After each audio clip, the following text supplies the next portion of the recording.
Thich Om writes about fundamental question, the nature of our being. The voice is done by AI.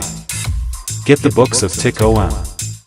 Visit www.books.tinged.com or visit www.12words.de. On birth and death.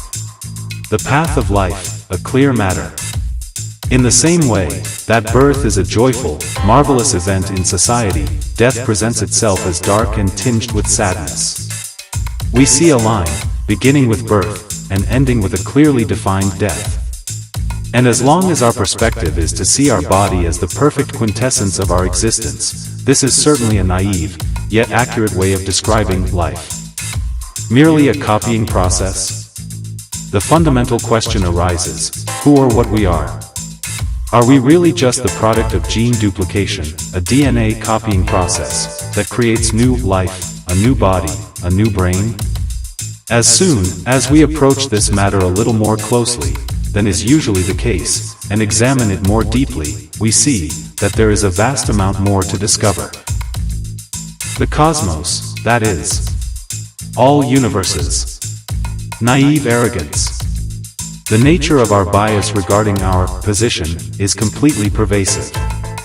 The idea, or rather the certainty, that we are ultimately just animated flesh with a limited shelf life is a general consensus. A mountain of smallness that we drag with us. Above all, this constellation of thinking creates a fundamental fear of life, a fear that can prevent any real joy. A completely individual view of things. The attempt to describe this way of thinking reveals that the supposedly generalized opinion about things is, on the contrary, completely individual and very superficial. We postulate a grand statement, but are unable to see beyond the tip of our own noses.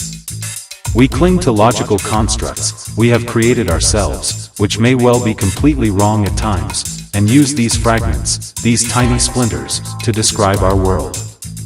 Explained through partition. This process of creating a description of existence is thus carried out under the basic preconditions, the premises, of a society that defines itself through judgment, and whose method of explanation is partition. For us, this means that any of these descriptions of existence, these positional determinations, ultimately evaporate into nothingness. We cannot advance beyond the question of good and evil, and accordingly, we continue to try to kill God. Suffering stems from judgment. Our judgmental behavior is the root cause of all our suffering, which exists only in dark illusions. We are trapped in fragments. Our lifelong, trained, imposed thinking makes it impossible for us to see the whole. And even if we are pointed out the sensory discrepancy with the aforementioned nose, our false thought patterns are so vehemently and insistently present that any argument, pointing in a different direction, becomes meaningless. Stereotypical thinking. The contemplation of the flower. Nevertheless, let us attempt to get a little closer to the matter of birth and death. There's an example from the book, Zen Buddhism and Psychoanalysis, written by Taitaro Suzuki, Eric Fromm, and Richard DiMartino. It revolves around the perspective of observing a flower. Here, with internalized observation, the door opens in the right direction. The West sees the flower, breaks it down into its components, observes it accordingly, and finally, rips it out of the ground, with root and all, the idea of preserving the plant, for itself. Internalized. The Eastern view, conceived in its entirety, embraces the flower, in thought. It immerses its thoughts in the delicate, visible structures and form of the flower, but at the same time, it penetrates it with ideas, it tries, with concentration, to recognize it. To become one with it. It would never damage or even destroy it. This East-West constellation has long since dissolved, but it may serve as an example. More than material. This clarification of the different perspectives is, as already mentioned, a first step. It is about understanding beyond the material. To see a clear, more than mere matter. One would almost be inclined to say, giving things back their life. To truly experience its existence, and consequently, its non-existence. What happens when an internalized way of seeing, our gaze, falls upon a flower? Interbeing. We are capable of experiencing, in concentrated mindfulness, the interbeing of the flower in the imagined cosmos. This is a huge step, and most people lose contact here. The matter becomes too obscure, too weird. The reality is that fear comes into play here. Life-determining, as at every point up to this point. But try to stay focused. No labels, just mindfulness. Killing a blossom. So, in this spirit, let us now explore the idea that we are killing this flower, this blossom we were talking about. Killing it. Bringing it from life to death. The most appropriate method seems to be death by fire. We then consign the plant to the flames. What happens? The individual, non-flower aspects of the flower's nature that comprise it shine again. There's the smoke, the released minerals, the remaining ash particles, the energy in the form of heat, the moisture that evaporates. Focused mindfulness. If our gaze is truthful, internalized, truly concentrated and mindful to a great extent, then we can easily recognize the trees in the forest, or the garden, in which the flower grew, the gardener, who gave it water, even the sun, the clouds, the rain, that nourished it. Can we therefore say that this flower is now dead? With a little luck, tomorrow it will fall on our shoulder, in the form of a raindrop and smile at us kindly. Freedom from fear achieved. The flower doesn't is. It interests. This goes far beyond any speculation about eternal life. The word immortality loses its meaning. As we can effortlessly recognize, here lies the key to complete freedom from fear. Death is a lunatic idea of society, a conceptual framework that, with the slightest touch, truly loses its form and becomes the nothingness it always was. It is up to us to trust with understanding. Rejected truth. If we examine the concept of this interbeing more closely and follow it, it becomes clear to us with delighted, awed wonder, that it is absolutely all-encompassing, all-pervading. This idea, however, which is pure, infallible truth, scientifically proven in quantum mechanics, is vehemently and mercilessly denied by society, the body world, the historical dimension. Most likely, by you.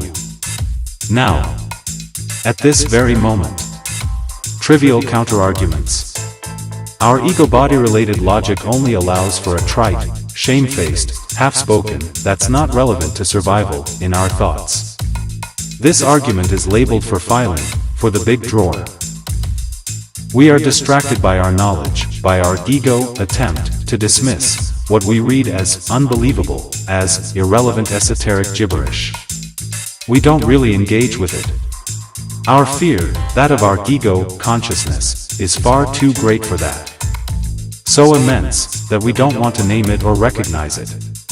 Buddha's truth. If this is true and reality, that we are incapable of perceiving more than the manipulated surface of society's thinking, how is it even possible to escape this system of thought?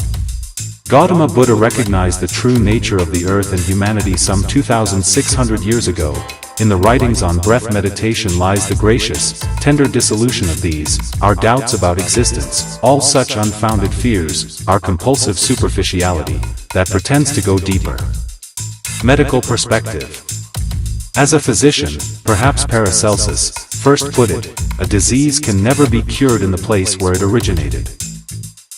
If we consider the unfortunate logical construct in which we are so unconsciously trapped, our thoughts and ideas, conclusions, advantages, judgments, and evaluations, as a kind of disease, then we must get out of our heads, or at least switch off the noise these thoughts cause. Place of silence. We can establish/reach this refuge for ourselves. We can create an altar of love, a quiet place of contemplation, within our heads. This happens in the practice of breath meditation.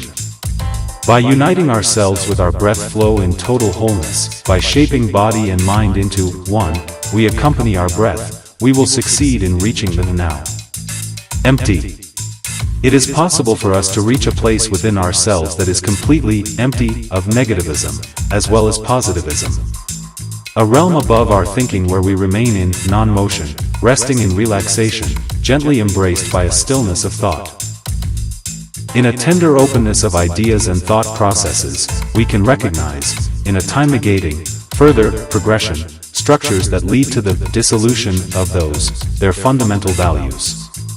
Revealed joy. A complete, absolute, new worldview, a new earth, becomes clear to us, and for now, no words can be found that could even remotely reflect the joy we feel at this revelation, which takes place outside of any social thought. Miracles happen. We step into action, are moved into action, and this with the finest pleasure imaginable. We are able to see reality. Every fear is now not even a vague memory. Conclusion. This transformation takes place unnoticed by an outside, in the contemplation of its non-existence.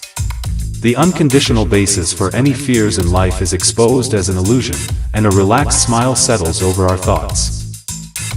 We know our steps are tenderly guided, we feel the protective hand of absolute creative love, and we feel wrapped in warm blankets of trust, in the icy coldness of society's thinking.